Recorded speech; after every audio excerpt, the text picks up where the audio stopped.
Welcome to Rick Rack Ruby. We'll be doing some machine embroidery today. We will be making this Christmas light applique ornament. The design is from Designs by Little Bee.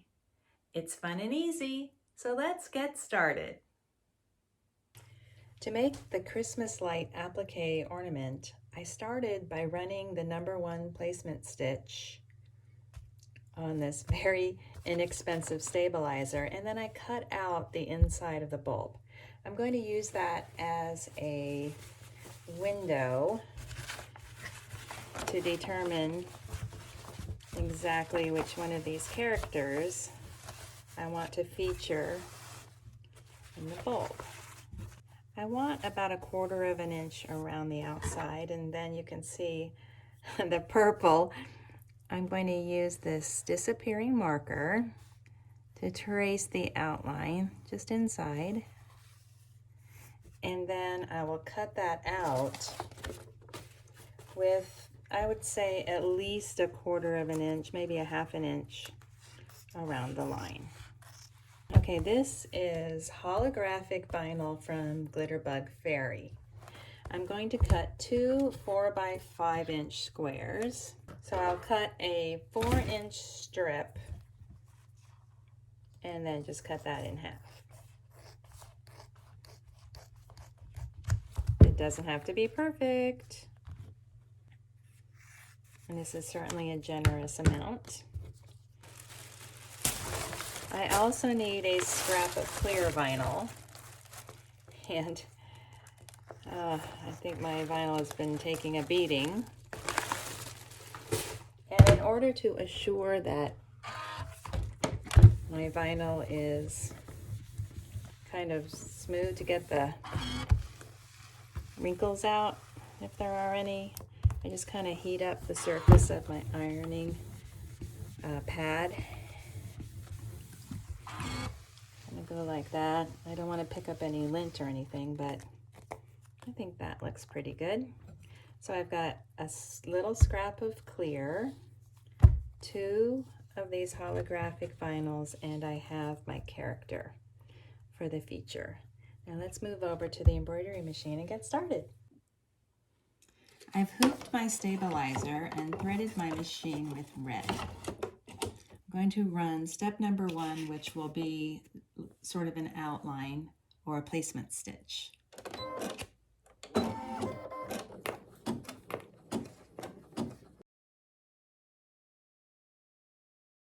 That's done, and now I'm going to set my red holographic vinyl on the hoop so that it totally covers that placement stitch. And then I'm going to run #2.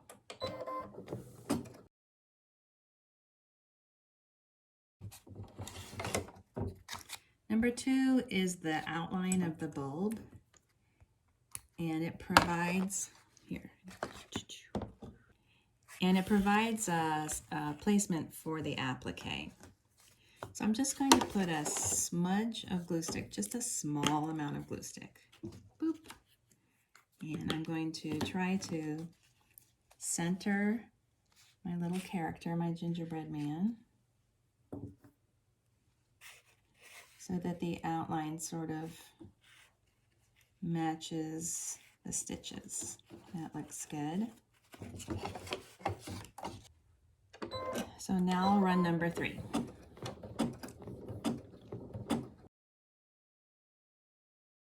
Now I have these applique scissors, and I'm going to trim just this fabric layer very close to the stitching.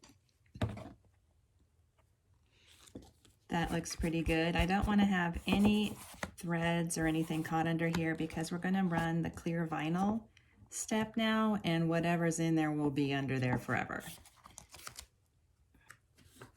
I did an extra run with my lint roller, and this is 8-gauge clear vinyl.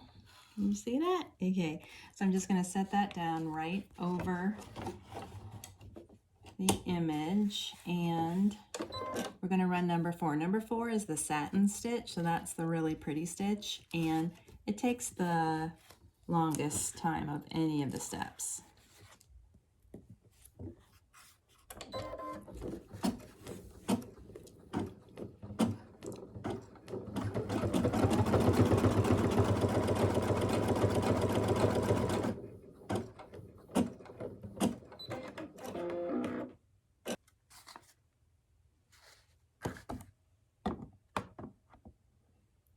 There's the beautiful satin stitch.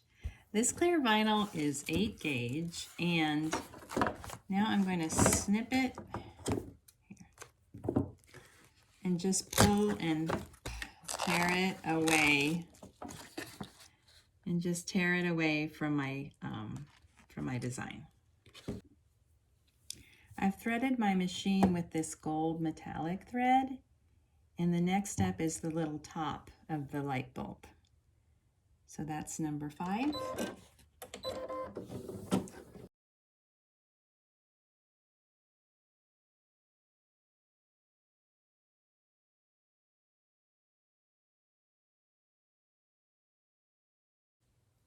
I was having trouble with my metallic thread shredding, and I asked for advice from some experts, and they recommended that I put it on one of these spool holders. There we go. And that really helped. I never had a problem. So if you don't have a spool holder, you can just set it in a coffee cup in the back of the machine and just thread it through as usual. And I'm going to thread my machine with white, and I will tape the second piece of vinyl to the back. We're almost done.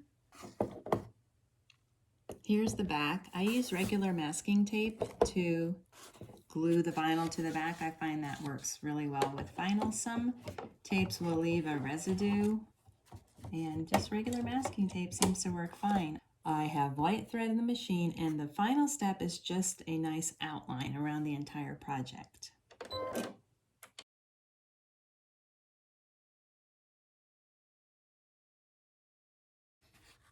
We have finished the embroidery. I'm going to trim up any little extra threads, and I'm going to get some tweezers, maybe pull those couple threads out, and we will finish it up. I've removed this from the hoop, and now I'm going to cut it out. I really like this step because I feel like this is where you can really see the hand of the maker. You know, so much of this is automated, and when you're cutting it out, I don't know, I don't really worry if it's not perfect. That's for sure. I'm adding kind of a generous outline because I love this holographic vinyl, and I really want it to show. Of course, it shows in the back.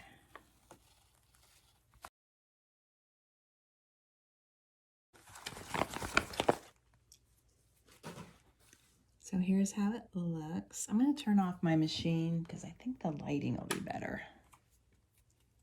Is that better? So here's my little bulb. Here's the back. And now we're going to finish it.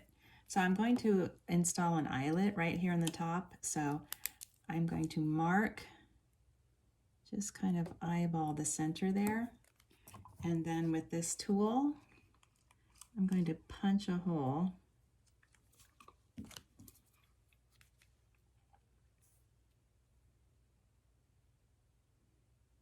Try to get it centered. Sometimes it looks centered, and then when I cut it, it's not centered. So we just do our best. That looks good. I'm going to choose a green eyelet. I have a super fun assortment of different colored eyelets, and I will choose this green one, press it through the hole. That looks good. And put this little washer on the back. I have a press that is set up for this exact size, but this little kit also comes with this, this little tool where you can set it down and hammer it. Boom, kapoom, kapoom, kapoom, kapoom with a hammer. But I don't know, once I got the press, I don't know. Maybe I'll bring it over and show you. I don't have a lot of room on my table here. It's pink, and it's from KamSnaps. So I'm going to put this face down, kind of. So the green side down, and line it up, and just crunch. And there we go.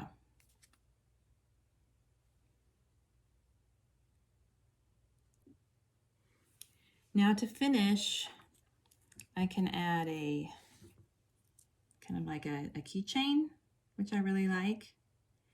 And I wanted to share this little tool with you. You can use this to open up keychains like this, see? Makes it really easy.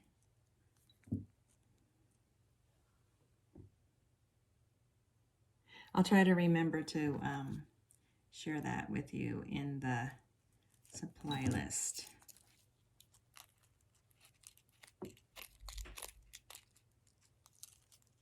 Or you can put a ribbon through. There we go.